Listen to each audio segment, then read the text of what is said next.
Ça ne veut pas dire qu'on doit laisser nos portes ouvertes. Là, la Bible, ça c'est tenter Dieu. Ça ne veut pas dire qu'on ne doit pas prendre des précautions. Mais au-delà de tout ça, c'est Dieu qui nous garde. Amen. On acclame le Seigneur. Ok, le thème de ce mois, on a commencé un peu en retard, c'est le réveil spirituel. On a déjà parlé de ce thème à plusieurs reprises ici, mais avec les temps que nous passons, Dieu veut que nous revenions un peu sur ce thème. Le verset du mois, c'est Éphésiens 5, verset 14. C'est pour cela qu'il est dit, réveille-toi, toi qui dors, relève-toi d'entre les morts et Christ t'éclairera. Réveille-toi, toi qui dors, relève-toi d'entre les morts et Christ t'éclairera. C'est ce verset qu'on va voir pendant tout ce mois. Et ce matin, le thème c'est comprendre le sommet spirituel. Comprendre le sommet spirituel. Romains 13, verset 11 à 14, que nous allons lire un peu plus tard, c'est le verset de ce matin. Comme je disais, nous avons déjà parlé du réveil spirituel à plusieurs reprises ici. Mais, c'est ainsi que Dieu veut nous faire entrer dans un mouvement de réveil. Réveil individuel d'abord et réveil collectif. Donc, il est important que nous passions, nous revenons sur ce thème pour voir comment ça fonctionne, comment nous faire pour sortir du sommeil spirituel. Parce qu'il faut que chacun sorte du sommeil spirituel. Grand 1, le sommeil spirituel. Matthieu 25, verset 1 à 5. Alors le royaume des cieux sera semblable à 10 vierges qui, ayant pris leur lampe, allèrent à la rencontre de l'époux. 5 d'entre elles étaient folles et 5 sages. Les folles, en prenant leur lampe, ne prirent point d'huile avec elles. Mais les sages prirent avec leur lampe de l'huile dans des vases. Comme le bout tardait, toutes s'assoupirent et s'endormirent. Vous voyez, dans ce passage biblique, Jésus a dit, toutes s'assoupirent et s'endormirent. Toutes sans exception. C'est le Seigneur Jésus même qui a parlé, qui a donné ce texte. Et il a parlé de 5 vierges sages et de 5 vierges folles. Vous comprenez? Mais le Seigneur dit que toutes s'endormirent sans exception. Aussi bien les sages que les folles, toutes s'assoupirent et toutes s'endormirent. Donc cela montre un peu que l'assoupissement et le sommeil spirituel sont des phénomènes presque naturels dans la vie chrétienne. C'est comme si à un moment donné, le chrétien tombe naturellement dans l'assoupissement et même dans le sommeil. Ce verset traduit l'usure, la routine. Jésus dit, comme l'époux tardait. C'est qu'au début, quand les vierges sont parties, tout était sûrement déterminé, réveillé, enthousiasmé, mais comme le bout tardait, avec le temps, avec l'usure, tout s'assoupirent et s'endormirent. Cela montre les deux phases en fait de la vie chrétienne. Il y a l'assoupissement qui conduit au sommeil, c'est la même chose, l'assoupissement qui conduit au sommeil et le réveil spirituel. Donc un chrétien où il y a de l'assoupissement, où il est réveillé spirituellement. C'est pour cela que le texte du mois, Éphésiens 5,14 dit, c'est pour cela qu'il est dit, réveille-toi, toi qui dors, relève-toi d'entre les morts et Christ t'éclairera. Vous savez, le texte n'a pas dit réveille-toi, toi qui es mort. La Bible fait de la différence entre le chrétien, entre celui qui est vivant, mais qui dort, et ceux qui sont morts. Parce qu'il y en a qui sont morts. Et ceux qui sont morts, c'est ceux qui ne sont pas nés de nouveau. Et ceux qui sont morts, c'est les païens. C'est comme ça que la Bible les appelle. Dieu ne veut pas qu'ils restent dans cet état de mort, mais pour le moment, ils sont morts. Et Dieu dit aux chrétiens que mais toi, réveille-toi, toi qui dors. Parce que tu es couché au milieu des morts. Parce que tu es entre les morts. Vous comprenez? Un chrétien, effectivement, assoupi ou qui est dans le sommeil, en fait, est comme, on verra, est comme un païen. Il fait exactement la même chose comme un païen. Et pourtant, il n'est pas païen, et pourtant, il est chrétien. C'est pour ça que la Bible parle du sommeil. Il est profondément endormi. Et ici, quand on parle de sommeil, de chrétien assoupi, nous ne parlons pas d'un rétrograde. Un rétrograde, c'est quelqu'un qui a abandonné déjà l'église, il est déjà mené, il a rétrogradé, il est parti, il fait partie des morts.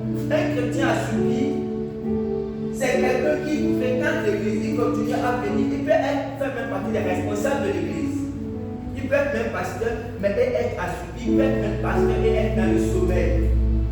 C'est qu'en fait, le sommeil, c'est juste la routine. Vous comprenez? C'est juste la routine. C'est que la personne continue à faire la même chose. La personne se lève le matin, la personne prie, la personne prie le soir, la personne essaie de ne pas vivre dans le péché, la personne fait les choses spirituelles, mais la personne est quand même assoupie profondément dans le sommeil. Vous allez comprendre, on va voir, on peut lever la différence. Jésus a dit dans Matthieu 25, 3, il dit, les folles en prenant leur lampe ne peut conduire avec elle, mais les sages prirent avec leur lampe de l'huile dans les vases. Vous comprenez?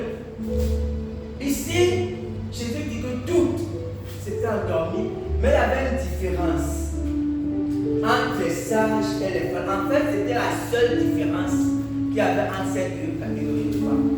Les autres avaient de l'huile en réserve. Ici, c'est quoi l'huile en réserve? C'est ça la seule chose qui avait fait la différence. Tout était parti pour aller à la rencontre de l'homme. C'était ça l'objectif. Et puis, ils étaient partis avec leur lampe. Sauf que les folles n'ont pas pris de l'huile avec elles. Et les sages avaient pris de l'huile. Et on verra plus tard comment elles ont réagi. Vous comprenez? Mais ici, l'huile, ça représente cette capacité à se repentir, je dirais même instantanément. C'est que, on va voir tout à l'heure, qu'il fait un incident. Ici, ce qui s'est passé entre ces deux catégories de femmes, c'est quand on a vu, voici le coup que quelque chose s'est passé. On va reparler un peu plus bas, vous comprenez. Mais lui, ici, ça représente cette capacité d'un chrétien. Vous savez, c'est un peu ce que David a eu dans sa vie. Vous comprenez, David? Il était tombé dans le péché. En fait, David était tombé dans un profond sommeil. C'est ça exactement le sommeil spirituel. David était roi. David aimait toujours Dieu. David avait vécu dans le péché. Mais il continuait à vivre sa vie tranquillement. Vous comprenez? Il ne se rendait même pas compte qu'il n'était plus en phase avec Dieu. Et voici que Dieu a envoyé Nathan. Et quand Dieu a envoyé Nathan sache qu'il était, il n'a pas venu à David que tu as péché comme Dieu. Non, non, non. Il a dit, je vais te raconter l'histoire. Et David dit, raconte l'histoire. Et Nathan racontait l'histoire, cette parabole à David. Et quand Nathan racontait la parabole, David a dit que celui qui a commis telle chose mérite la mort. Et Nathan lui a dit que mais c'est toi. Il a dit, comment ça c'est moi? Et Nathan lui a dit, mais voici ce que tu as fait, tu as pris Uri, tu peux avoir toutes les femmes d'Israël. D'abord, tu as appelé Nathan, tu peux avoir toutes les femmes d'Israël. Mais pourquoi tu as pratiquement la femme de c'est tout ce qui est. Et David, c'est là où David s'est retrouvé. Et David est rentré dans le repentir. Il a écrit Psaume 53. Vous comprenez? Mais la capacité que David avait, c'est que David s'est rendu compte qu'il n'était plus en phase avec Dieu automatiquement. Il n'a pas tenu compte de ses serviteurs, de son rang, de tout ça. C'est ça que la Bible appelle avoir de l'huile en réserve. David avait de l'huile en réserve. Et à l'instant, David a réparé sa relation avec Dieu. David a renoué sa relation avec Dieu. Mais ces péchés ont quand même eu des conséquences. Amen. Amen. Grand 2, les conséquences du sommeil spirituel. Les conséquences conséquences du sommeil spirituel. Proverbe 24, verset 30 à 34. J'ai passé près du champ d'un paresseux et près de la vie d'un homme dépourvu de sens. Et voici les épines qui croissaient partout. Les ronces en couvraient la face et le mur de pierre était écroulé. J'ai regardé attentivement et j'ai tiré instruction de ce que j'ai vu. Un peu de sommeil, un peu d'assouplissement, un peu croiser les mains pour dormir, et la pauvreté que surprendra comme un rôdeur, et la disette comme un homme en âme. Et la disette comme un homme en âme. Au prime abord, quand on lit tout de suite ce verset, on pense à la vie naturelle, au paresseux qui ne va pas travailler, et ces paroles sont vraies. Comme la Bible dit, celui qui ne travaille pas ne doit pas manger. Mais en réalité, il faut savoir que la Bible est d'abord spirituelle. Cette parole parle d'abord de la paresse spirituelle. C'est d'abord, c'est ce que la Bible dit que elle la disait comme un homme en âme. Parce qu'en réalité, lorsque Satan s'élève contre un chrétien, contre une chrétienne, Satan vient comme un homme en âme. Satan vient pour égorger, détruire. Vous comprenez? Donc, il y a cette paresse naturelle, effectivement, duquel le chrétien doit sortir, mais il y a surtout la paresse spirituelle, comprenez, qui amène la pauvreté spirituelle. Et la pauvreté spirituelle fait en sorte qu'un chrétien ne puisse pas, vous savez, atteindre les objectifs spirituels que Dieu l'a signé. De même que sur le plan naturel, un homme qui est pauvre, une femme qui est pauvre, ne peut pas faire certaines choses, c'est la même chose sur le plan spirituel. Et le sommeil spirituel a de nombreuses conséquences. Vous comprenez? Et quelquefois, ça peut devenir dramatique. Parce que ça peut devenir dramatique parce que quelqu'un qui est dans le sommeil, la Bible dit réveille-toi, toi qui dors. Dieu veut que le chrétien se réveille. Mais si ce ne se réveille pas, on a dit avec les vierges folles, elles ont raté le ciel. C'est que ça a beaucoup de conséquences, mais ça peut finir par l'enfer. Quand on ne se réveille pas de ce sommeil. Nous allons voir d'abord cette conséquence. Et comme ça, on va tous se retrouver. On va se retrouver. Vous savez, quand la première chose, quand on est dans le sommeil spirituel, c'est qu'on oublie le salut. En fait, gagner des âmes, c'est qu'on ne pense pas à gagner des âmes. On prie, on va à l'église. En fait, on ne tombe pas dans le péché, ce n'est pas de ça qu'il s'agit. Mais on n'a pas ce feu, on ne se soucie pas du salut des gens. On est indifférent. Que nos voisins, que nos amis, que nos collègues aient un enfer, on est totalement indifférent. Et ça, comme je disais, que le sommeil est un état où se trouvent des centaines de milliers de chrétiens. On est indifférent au salut. On sait que soi-même on est sauvé. On sait que soi-même on va aller au ciel, c'est vrai. Mais on est totalement indifférent au salut. La deuxième chose, c'est qu'on ne résiste pas. On n'a pas la force de résister à la convoitise. La convoitise mondiale, à beaucoup on a envie de satisfaire ses amis, qu'on a envie de quelque chose, qu'on a envie d'aller. Parce que vous savez, on ne veut pas renoncer aux choses à cause de Dieu. C'est ça quand on est seul. On sait qu'on est chrétien, mais on veut quand même avoir les choses ici. Je ne parle pas de péché, on ne parle ici ne parle pas de péché. Le sommeil spirituel, ça peut conduire, mais ce n'est pas de péché. Je parle de combattre des choses qu'on veut avoir, et peut-être que Dieu ne veut pas qu'on ait ça maintenant, on veut les avoir.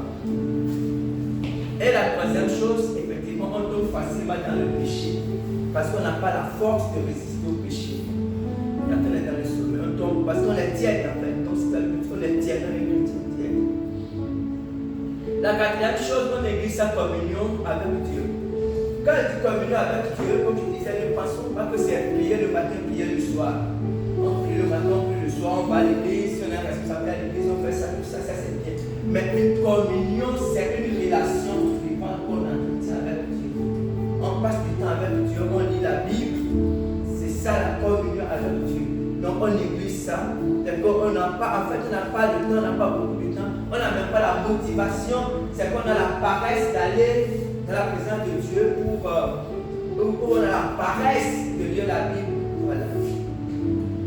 La cinquième chose, on se conforme au monde. C'est que quand on est au milieu des païens, quand on est avec les païens, on est comme un poisson dans l'eau, on est dans son milieu naturel. On se sent bien. On n'a plus de même les païens nous voient, ils savent que nous sommes comme eux. Donc là, il n'y a pas de problème, on est tous pareils. Donc, vous voyez, ça c'est le sommeil. Comprenez? Donc, on est tous pareils. On a les mêmes rêves que les mêmes ambitions. Quand on parle, on est tous différents. C'est ça. La cinquième chose, on perd la vision du plan de Dieu pour notre vie. C'est que quand on est chrétien, Dieu a toujours un plan pour notre vie. Dieu a toujours un plan pour... Amen. Je vais peut-être revenir en arrière. J'avais parlé ici, je ne sais plus de quel terme on parlait, et je parlais du plan de Dieu, et je disais que du plan de Dieu pour notre vie, je pense que j'ai oublié les parce que je disais, parce que quand nous sommes rentrés, moi Solange m'a posé une question, et elle voulait même que j'explique bien quelque chose, je vais peut-être expliquer ça. Je disais que quand on est dans le monde, vous savez, le plan de Dieu pour tous les hommes, c'est que tous les hommes soient sauvés. Ça, c'est le plan que Dieu a pour tous les hommes. Dieu veut que tous les hommes, jusqu'au dernier sorcier, c'est ça le plan général de Dieu pour les hommes. Mais quand on n'est pas chrétien, Dieu n'a pas de plan spécifique pour nous parce que Dieu n'a de plan que pour les chrétiens quand on devient chrétien. Maintenant, quand on est païen, qui a les plans pour nous? Quand on est païen, Satan a des projets sur nous, mais Satan ne connaît pas l'avenir. Maintenant, je pense que ma m'a posé une question liée à elle. Imaginons quelqu'un qui, dans son enfance, est parti voir 2 ou 3 Nganga. Ok? Et cette personne est partie voir 2 ou 3 Nganga. Peut-être pour autre chose, et que 2 ou 3 Nganga lui disent la même chose. Imaginez que quelqu'un, un Nganga, dise à cette personne qui ne va pas réussir. Donc, le Nganga voit la personne. Et que l'autre lui dise la même chose. Dès qu'il le voit, et qu'il passe, et que le patient lui dise la même chose. Ça veut dire que plusieurs féticheurs, voyants, ont dit la même chose à cette personne. Comprenez? Et cette personne est dans le monde. Comprenez? Et parce qu'on me disait, mais comment cela se fait-il que si la personne n'a pas d'avenir, qu'est-ce que les gens la voient alors? Et je vais les expliquer. Parce que je vais les expliquer. Vous savez, quand on est païen, comprenez? On est sous le pouvoir de Satan. Et si on descend un peu, on est sous le pouvoir de nos parents. Je prends une famille païenne. Quand un enfant vient au monde, c'est pour ça qu'il y a des enfants qui viennent avec des malédictions. Il y a même des enfants qui viennent déjà sorciers. Ils peuvent être nés sorciers. Pourquoi? Parce que cette famille est sous la malédiction. À cause des actes des parents, et ça c'est biblique. Et du fait que les parents possèdent des actes, un enfant avec une malédiction, et Satan a tous les droits sur cet enfant. À cause des parents, sauf la grâce de Dieu. Parce que vous savez, même quand Satan a des plans, Dieu peut décider que cet enfant sera chrétien un jour. Et Dieu peut protéger cet enfant, même si les sorciers veulent le tuer, alors que les sorciers avaient tout le droit de le tuer. Dieu va le protéger à cause de sa grâce, parce que Dieu a promis que telle personne sera chrétienne. Mais si ce n'est pas la grâce de Dieu, Satan a le droit sur chaque personne, parce que Jésus l'a appelé le prince de ce monde. Comprenez? Maintenant, qu'est-ce qui se passe? Du fait des actes des parents, du fait des malédictions qu'il y a sur les enfants, Satan définit, Satan peut dire que dans cette famille, 2, 3 auront des enfants, 4, 5 seront des fous. Satan décide ce qu'il veut, et si ce n'est pas Dieu, ça va se passer exactement comme ça. Parce qu'il y a des esprits méchants qui contrôlent les familles, sauf la grâce de Dieu. Maintenant, quand quelqu'un, un chrétien, prie, ne peut plus maintenant pour la famille, ça va commencer à contrecarrer les plans de Satan sur cette famille. Mais si personne ne prie, c'est exactement ce qui va. Ce qui fait que si cet enfant, imaginons qu'un enfant qui est né dans cette famille, et Satan dit qu'il n'aura pas d'enfant, il peut voir tous les sorciers qui vont dire la même chose. Parce que c'est le projet de Satan qu'ils vont voir. Vous comprenez?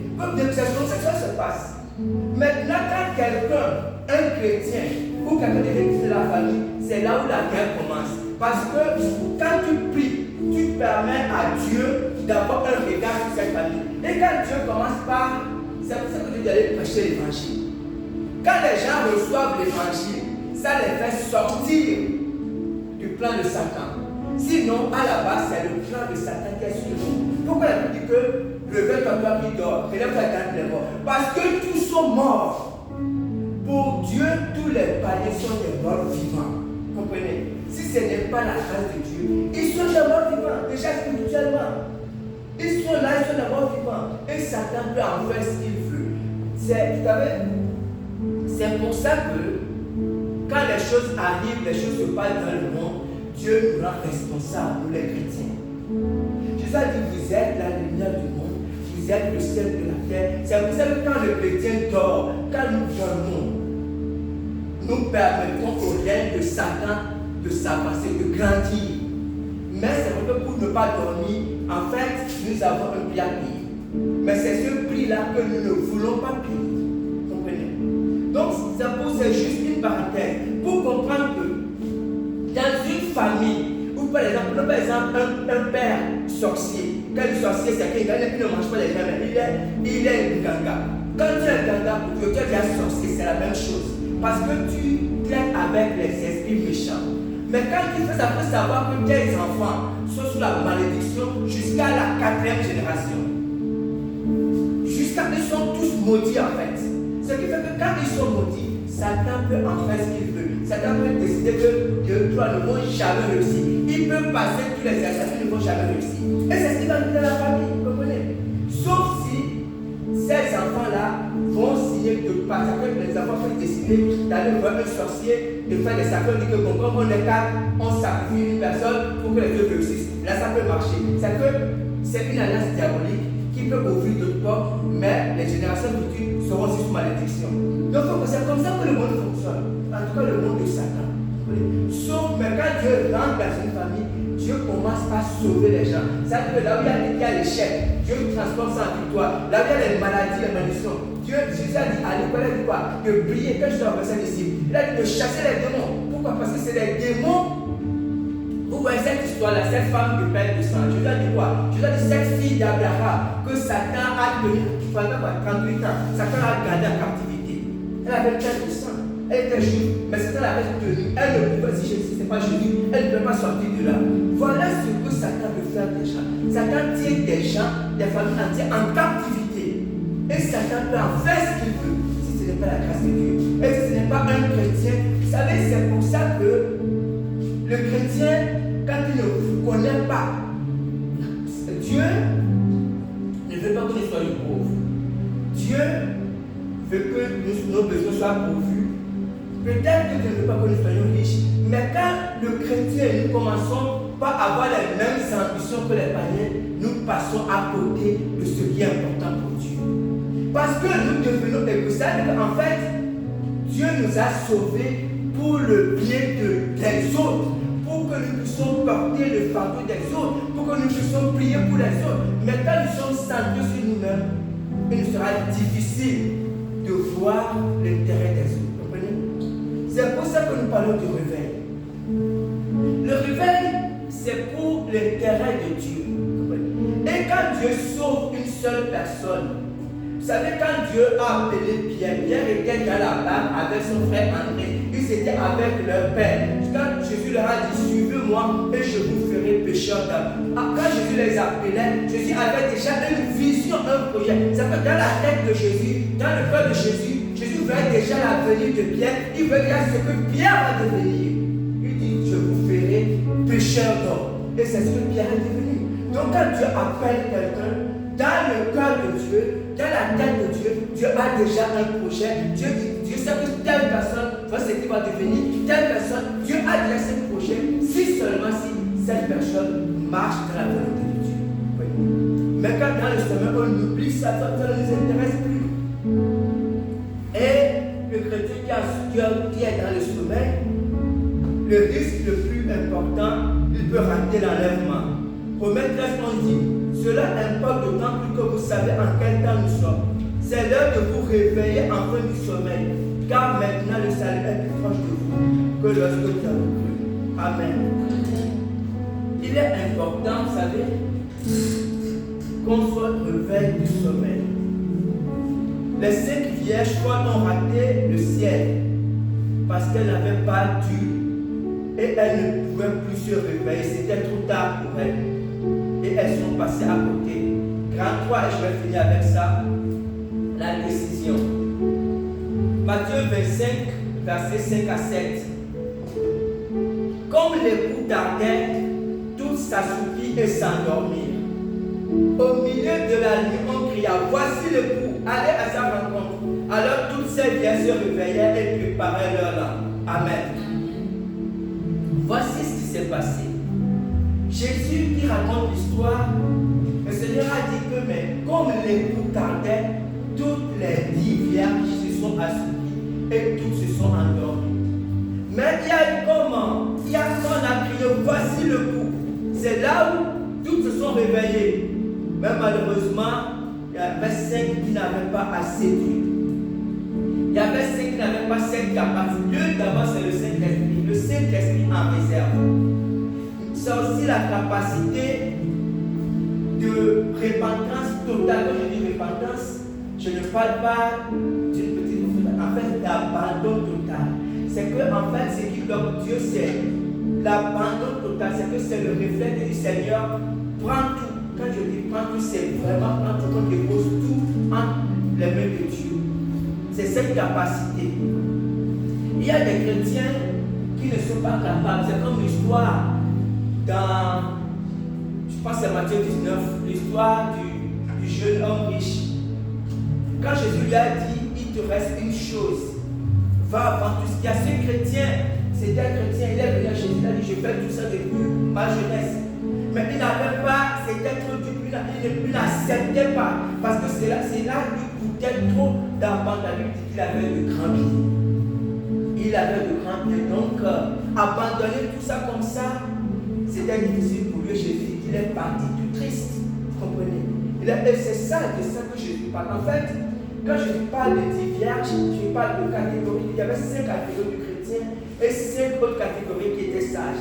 La Bible dit que tout dormait, tout était profondément dans le sommeil. Mais quand elles se sont réveillées, il fallait prendre une décision rapidement.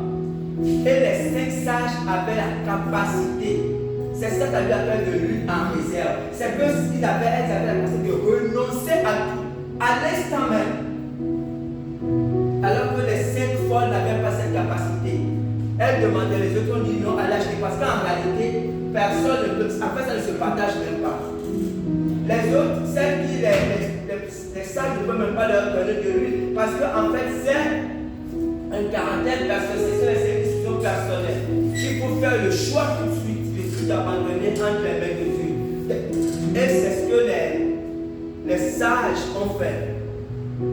Mais ici, c'est d'abord la crise. Vous voyez, dans l'histoire de ces 10 vierges, il y a eu quelque chose, un événement extérieur. Quand on a crié, voici le coup, elles se sont toutes réveillées. Et souvent dans la vie du chrétien, il y a des moments de crise. Ça peut être un événement extérieur, comme ça peut être un événement intérieur. Ça peut être quelque chose à l'extérieur, une maladie, un problème, une difficulté, quelque chose que Dieu utilise pour interpeller. Ou ça peut être quelque chose dans l'âme, une certaine lassitude, une fatigue. On sent en soi que ça ne va plus. Et puis on décide, vous comprenez. Mais il faut toujours, au moment donné, Dieu crée toujours une crise dans la vie d'un homme, dans la vie d'une femme. Et quand ce moment arrive, c'est là justement il y a cette différence entre les vieilles folles et les vieilles sages. Parce que les vieilles sages savent identifier ces crises. Elles font ce qu'il faut, c'est que c'est le moment où il faut repartir vers Dieu. C'est le moment quand il dit repartir, je dis vraiment repartir. De tout son cœur, de tout son âme, il faut vraiment repartir vers Dieu. Il faut déposer tout entre les mains de Dieu, Seigneur. C'est vraiment tout remettre entre les mains de Dieu.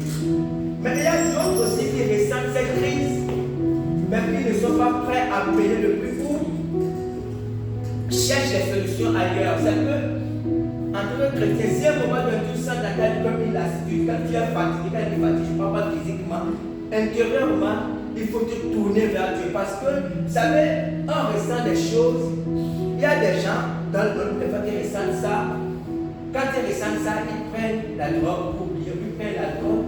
Alors que c'est spirituel, c'est que tu viens dans l'âme. C'est un besoin, c'est que c'est l'âme qui veut se tourner vers son Créateur. Et quand ça arrive, quand on ressent ça, on doit crier à Dieu. La seule solution, c'est de crier à Dieu. Comprenez? Mais si on va chercher, comme Jésus dit, on va chercher cette solution, on va chercher à étancher sa soif avec des crevasses, avec des citernes crevassées, c'est qu'on va faire beaucoup de choses pour remplir ce vide. Là, on se trompe d'objectif et on va finir par mourir. Donc, à un moment donné ou à un autre, Dieu crée une crise dans la vie d'un homme, dans la vie d'une famille. La crise, ça peut être un événement extérieur, comme dans le cas des vierges, Jésus, on a dit, voici le coup. Ou ça peut être quelque chose qui interpelle. Quand ce moment arrive, la chose la plus importante, c'est de se tourner vers Dieu, interroger Dieu, crier à Dieu. Amen. Amen. Maintenant, on va lire notre verset de base, Romains 13, verset 11 à 14. Cela importe d'autant plus que vous savez en quel temps nous sommes. C'est l'heure de vous réveiller enfin du sommeil. Car maintenant le salut est plus près de vous que lorsque nous avons cru. La nuit est avancée, le jour approche. Dépouillons-nous donc des hommes des ténèbres et revêtons les armes de la lumière. Marchons honnêtement comme en plein jour, loin des excès et de l'ivrognerie, de la luxure et de l'impudicité, des querelles et des jalousies. Mais revêtez-vous du Seigneur Jésus-Christ et n'ayez point soin de la chair pour en satisfaire les convoitises. Amen. Amen. Vous voyez, la Bible dit, Paul dit, de vous réveiller enfin du sommeil. La Bible dit, réveille-toi, toi qui dors. La Bible ne nous dit pas de prier pour que Dieu nous réveille. Non. La Bible dit, c'est nous-mêmes qui devons essayer de nous réveiller. Le réveil, ce n'est pas que je vais prier, Seigneur, réveille-moi. C'est toi qui dors, c'est toi qui dois te réveiller. Ce n'est pas Dieu qui va te réveiller. Ça ne prie pas pour ça. Donc, à un moment donné, ce que Dieu fait dans sa grâce, c'est de créer une crise. Dieu peut faire qu'il y ait un événement qui t'interpelle. Un enfant qui est malade, Dieu crée plusieurs choses. Quand un événement, quelque chose se passe, c'est un événement, c'est que tu te retournes vers Dieu. Tu dois repartir vers Dieu, interroger, tu crier à Dieu. Et quand tu cries à Dieu, tu vas voir Dieu va se révéler à toi pour que tu sortes du sommeil. Et c'est comme ça que Dieu va envoyer le réveil. Vous savez, le réveil, on va beaucoup en parler, c'est lorsque Dieu se manifeste. La première chose, c'est que Dieu doit reprendre sa place. Dieu a toute sa place dans la vie d'un homme ou dans la vie d'une église. C'est que c'est Dieu, en fait, Dieu doit régner. Et lorsque Dieu règne dans sa sainteté. Parce qu'on va voir, dans les temps de réveil, la face qu'on voit le plus de Dieu, c'est la sainteté. C'est que la sainteté, où l'église court après la sanctification. Et même les païens se répandent parce qu'ils sentent que la sainteté de Dieu est presque palpable. La crainte de Dieu est forte. Les gens sont saisis de la crainte de Dieu. Et il y a beaucoup de conversions. Nous allons prendre un exemple de réveil pour terminer. L'histoire du roi Josias, c'est dans l'Ancien Testament. 2 Chroniques 34, verset 14, verset 19. Et après, je vais lire verset 29 à 33 pour ne pas lire tout le texte. 2 Chroniques 34. Au moment où l'on sortit l'argent qui avait été emporté dans la maison de l'Éternel, le sacrificateur Élisha trouva le livre de la loi de l'Éternel donné par Moïse. Lorsque le roi entendit les paroles de la loi, il déchira ses vêtements. Je lis maintenant les versets 29 à 33. Je vais vous expliquer plus tard ce qui s'est passé ici. Le roi fit assembler tous les anciens de Juda et de Jérusalem monta à la maison de l'Éternel avec tous les hommes de Juda et les habitants de Jérusalem, les sacrificateurs et les Lévites, et tout le peuple depuis le plus grand jusqu'au plus petit. Il lut devant eux toutes les paroles du livre de l'Alliance qu'on avait trouvé dans la maison de l'Éternel. Le roi se tenait sur son estrade et il traita alliance avec l'Éternel, s'engagea à suivre l'Éternel et à observer ses ordonnances, ses préceptes et ses lois de tout son cœur et de toute son âme, afin de mettre en pratique les paroles de l'Alliance écrites dans ce livre. Et il fit entrer dans l'Alliance tous ceux qui se trouvaient à Jérusalem et à Benjamin, et les habitants de Jérusalem agissent selon l'Alliance de Dieu, du Dieu de leur père. Josias fit disparaître toutes les abominations de tous les pays appartenant aux enfants d'Israël, et il obligea tous ceux qui se trouvaient en Israël à servir l'Éternel leur Dieu. Pendant toute sa vie, ils ne se détournant point de l'Éternel, le Dieu de leur père. Amen. Dans la Bible, dans le Nouveau comme Ancien Testament, il y a plusieurs histoires de réveil. Mais l'histoire de celui de Josias est une belle histoire. Josias, déjà quand il est devenu roi, dès qu'il est devenu roi, il a commencé à détruire parce que ses pères avaient fait beaucoup d'idoles, avaient fait des statues partout dans la ville. Dès qu'il est devenu roi, il a commencé à détruire les statues, il a commencé à détruire parce que le peuple d'Israël allait maintenant adorer auprès de cette truc-là. Donc Josias a commencé à détruire. Vous comprenez? Ici, tout le peuple était dans le sommeil. Mais quand il est devenu roi, ce n'est pas Dieu qui a dit à Josias d'aller détruire. Josias même a pris la décision de détruire. Il a commencé avec un sacrificateur qui l'aidait. Il a commencé à détruire, à débarrasser Israël de tout ce qui est idole. Et comme il a commencé à faire ça, un événement s'est produit. Comme par hasard, le sacrificateur Ilkija, ils étaient en train d'arranger la maison de Dieu parce qu'il leur a dit d'arranger les choses, de remettre les choses en ordre. Et quand ils étaient en train d'arranger la maison de Dieu, comme par hasard, ils sont tombés sur le livre de la loi que Moïse avait écrit, qui était dans le temps. Et ce livre n'avait plus été lu depuis des années, c'était enfoui là-bas quelque part. Et quand il a commencé, il avait d'avoir lu ça au roi. Quand le roi a entendu les paroles, le roi s'est rendu compte combien de fois le peuple s'est éloigné de Dieu. Le roi, il a déchiré ses vêtements. C'est un acte chez les Juifs, c'est une culture. Quand ils se trouvent là, il déchire, c'est un acte d'humilité. Il a déchiré ses vêtements pour montrer sa confusion, pour montrer comme il devait être attristé, et il est resté comme ça. Et après, il a convoqué tout le peuple, depuis les plus grands jusqu'aux plus petits. Parce qu'il a voulu que le peuple rentre dans une alliance avec Dieu. Vous comprenez? Un nouveau départ, tout le peuple. Et ils ont passé toute une journée. Il a demandé de lire. Il a lu la loi. Le roi était là lui-même. Tout le monde était là. Et ils ont lu la loi jusqu'à la fin. Et après la fin de cette loi, il a refait alliance. Il a dit avec tout le peuple. Vous comprenez? Ils sont rentrés, ça a créé un grand réveil en Israël. Parce qu'il a mis tout le peuple dans une nouvelle alliance avec Dieu. Elle a dit que pendant toute la vie de Josias, le peuple a marché dans la volonté de Dieu. Amen. Amen. C'est important. Le réveil, comme je dis, c'est ce temps. Il faut d'abord une prise de conscience. Il faut qu'à un moment donné, on se rende compte que même si on va à l'église, même si on prie, on est ou dans l'assouplissement, ou on est même déjà dans le sommeil. Sinon, d'une façon ou d'une autre, on sait qu'on n'est pas encore totalement en phase avec Dieu. On ne fait pas exactement ce qu'on doit faire. Et on doit commencer à chercher Dieu pour que le réveil